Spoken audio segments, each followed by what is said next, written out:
The government of Panama unilaterally ended what it considered to be the first phase of the single dialogue table amid the discontent of the country's social, political, and union organizations. In Ecuador, an explosion in Guayaquil killed at least 5 people. Authorities denounced the event as an attack by organized crime. In China, a U.S. Congressional delegation landed on the island of Taiwan in the middle of the increasing tensions with Beijing.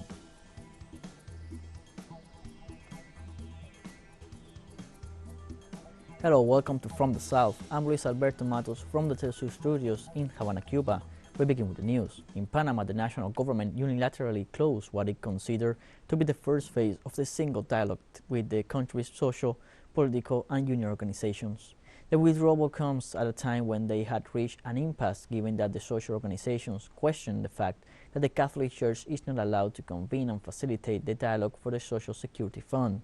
In this regard, church observers emphasize that they are only acting as mediators in the process, saying that it is necessary to discuss the issues so far addressed with the other sectors of the country. Social movements described the announcement as unacceptable, pointed out that they were not notified about the hiatus in the dialogues, and denouncing that the 8 points of the agenda agreed upon with the government have not been covered.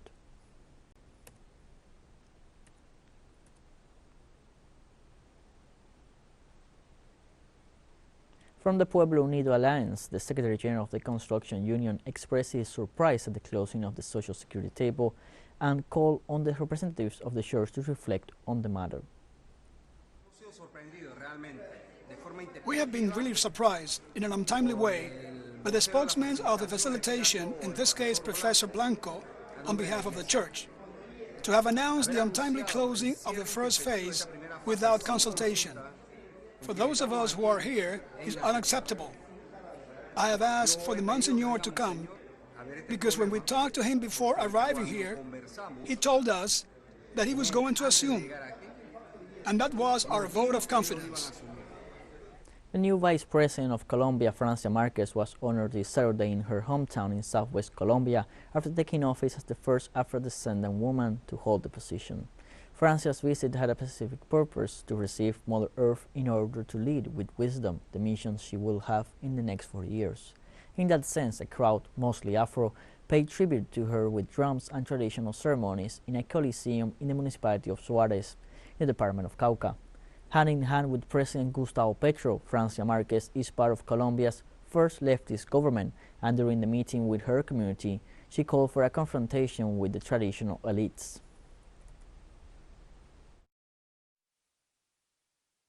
It will not be easy. The first government of the people is not going to have it easy, when there has been an elite that has always governed. But we hope to count on you. Take us by the hand to move Colombia forward. The governments of Argentina, Bolivia, Ecuador, and Mexico expressed in a joint communique their support for the President of Peru, Pedro Castillo, who is currently undergoing his 6th judicial investigation. Through the written document, the 4 countries declared themselves in favor of democracy in Peru and called on all institutions and political forces to strengthen the political dialogue in that nation. They also reiterated their solidarity with the legitimately constituted authorities and their confidence that all national actors will favor the construction of broad, inclusive, and participatory consensus that will strengthen the functioning of the political system established by the Constitution and the rule of law. Castillo, for his part, expressed its gratitude to these countries for their support in the face of the actions of anti-democratic sectors. In Ecuador, at least 5 people died and several were injured after an explosion in the Cristo Del Consuelo neighborhood in the city of Guayaquil. According to authorities, the explosion of great magnitude occurred in the early morning hours of this Sunday, causing so far the death of 5 people and 20 injured. The explosion also destroyed homes, affected several cars, and caused damage to electrical lighting in the sector. Witnesses said that shots were heard first and then there was the explosion. Personnel rescue are still in the sector assessing the damage and helping the injured.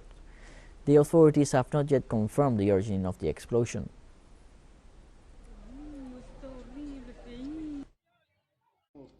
We had 3 people dead at the site. 2 people who died at the Guayaquil hospital and 20 wounded that we have located in different health centers. We are gathering all the necessary information to find those responsible and the motive of this criminal act. In Mexico, security forces arrested 164 members of an armed group in the southwestern state of Michoacán. The arrest took place on Saturday night as part of a joint operation by Mexican security forces, the Civil Guard, the National Defense Secretariat, and the National Guard under the command of Public Security Secretary General Jose Alfredo Ortega Reyes.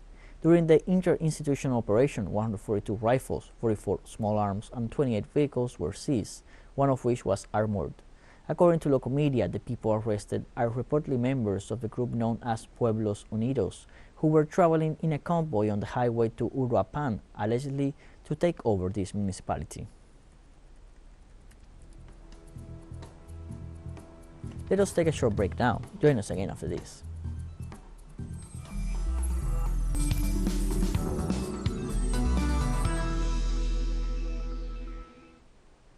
Welcome back from the South. A U.S. Congressional delegation landed on the island of Taiwan province amid rising tensions with Beijing. The group of lawmakers led by Democrat Senator Ed Markey arrived in Taipei, while the de facto Washington embassy in the city expects the lawmakers to hold meetings with senior Taiwanese leaders where they will discuss national security, trade, and investment relations between the province and the nation. This delegation arrives amid rising tensions with China, 12 days after U.S. House of Representatives Speaker Nancy Pelosi's visit to the province of Taiwan.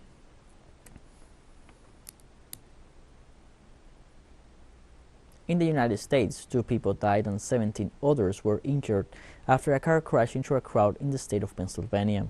Local authorities reported that the incident took place in the town of Berwick on Saturday afternoon when several dozen residents were attending a benefit event. The police department reported that the suspect in the attack was arrested, and it was learned that he is wanted for the murder of a woman. Authorities said the motivations of the suspect have not been clarified.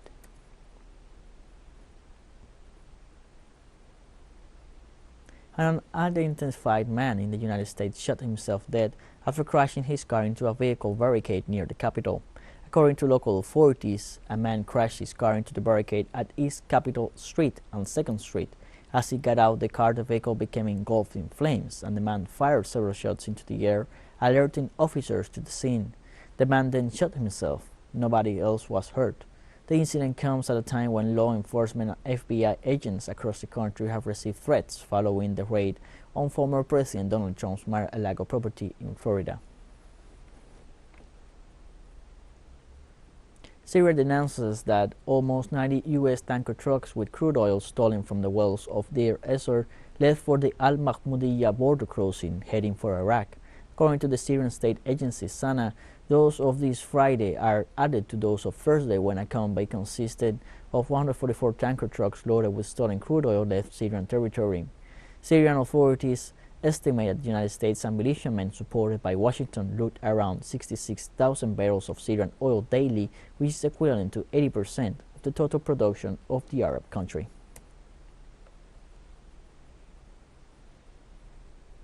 In Armenia, at least 1 dead and about 51 injured are reported after a strong explosion in the Surmalu market in the center of the capital city of Yerevan. According to local authorities, the explosion took place in a fireworks warehouse in the Surmalu center, specialized in wholesales, located a short distance from the center of Yerevan. A part of the building collapsed under the impact of the explosion, and several pavilions were destroyed. Rescue teams are on the scene working to pull out the people trapped in the rubble. Several high-ranking officials, including parliamentary leader Alen Simonian, have gone to the scene to assess the situation.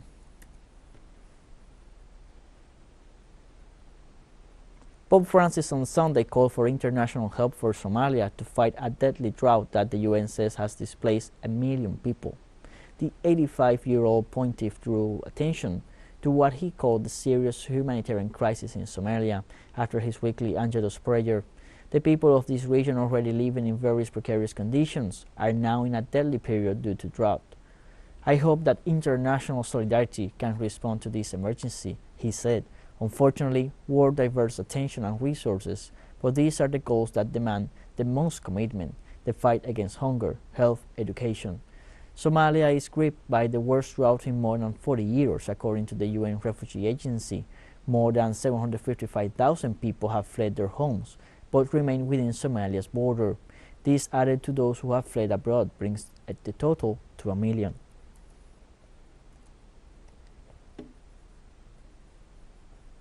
I wish to draw attention to the serious humanitarian crisis affecting Somalia and parts of neighboring countries. The populations of this region, who are already living in a very precarious conditions, are now in a deadly period due to drought. Kenyans prayed for peace as they waited anxiously for the final outcome of a tight presidential race with the two frontrunners neck and neck, according to partial official results. As of Sunday morning, Deputy President William Ruto had scored 51.25% of the vote, reversing earlier gains for his main rival Raila Odinga, who had 48.09%. Tuesday's vote passed off largely peaceful, but after previous elections sparked deadly violence, the Independent Electoral and Boundaries Commission is under intense pressure to release results by August 16th. Riot police were deployed overnight inside the Commission's heavily guarded tallying center in the Kenyan capital Nairobi after political party agents disrupted the process. The wait has left Kenyans wary, with many hoping that any disputes over the results are addressed peacefully through legal means.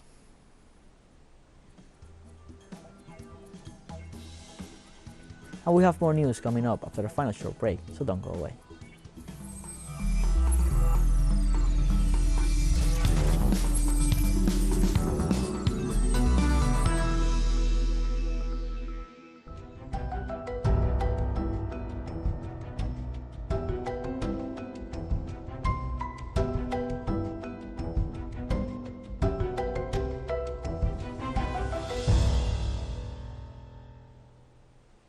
Welcome back from the south. In the United Kingdom, the Meteorological Service declared an orange alert due to the persistence of the heat wave with temperatures of up to 34 degrees Celsius. The Meteorological Service of the United Kingdom issued the alert due to the extreme heat wave that affects mainly the south of the country and that will affect it for at least the next 4 days. Authorities also warned that the heat wave could affect public and private transport because the high temperatures could burst the tires of vehicles. The alert forces the country's water companies to draw up contingency plans to face the shortage and also prohibits washing cars and filling private swimming pools. In addition to England, other European countries such as Spain, Italy, Portugal, Germany and Greece are suffering from the influence of the heat wave that has generated fires in the region.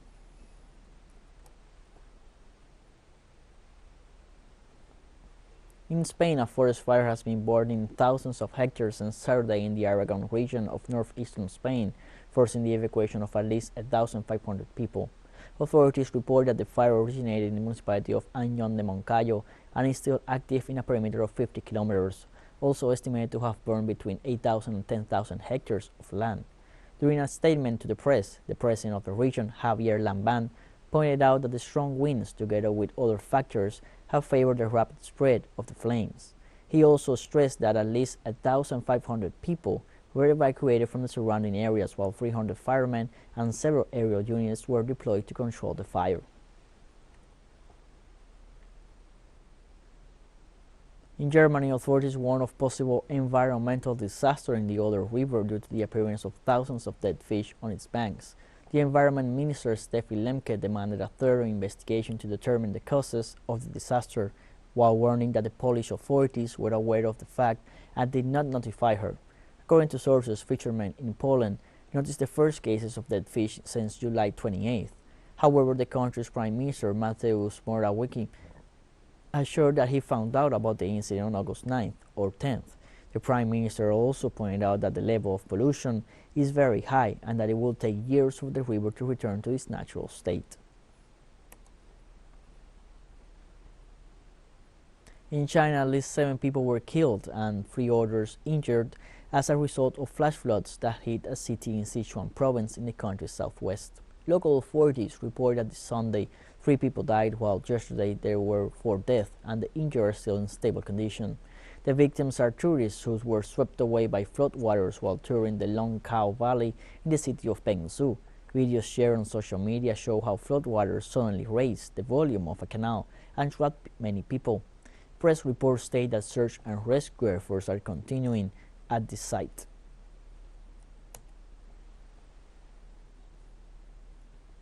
South Korean authorities reported that floods in recent days left 14 people dead. Authorities said that 8 people died in Seoul, 4 in Gyeonggi Province and 2 in Gangwon Province. In addition, 18 people were injured and around 7,480 people were forced to leave their homes. The rains affecting the country became the strongest in the 115-year history of weather measurements in South Korea.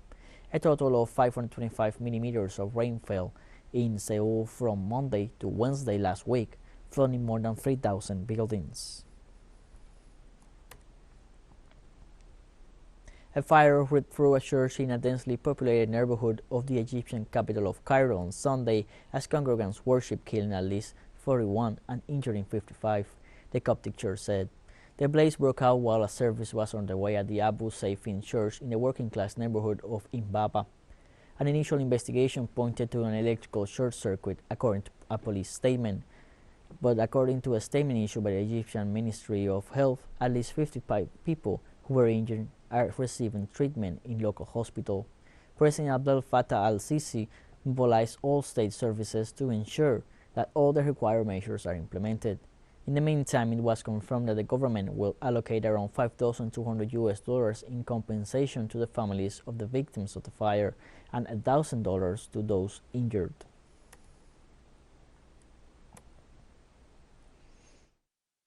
Downstairs, there is a daycare, and on the upper floor, there is also a daycare.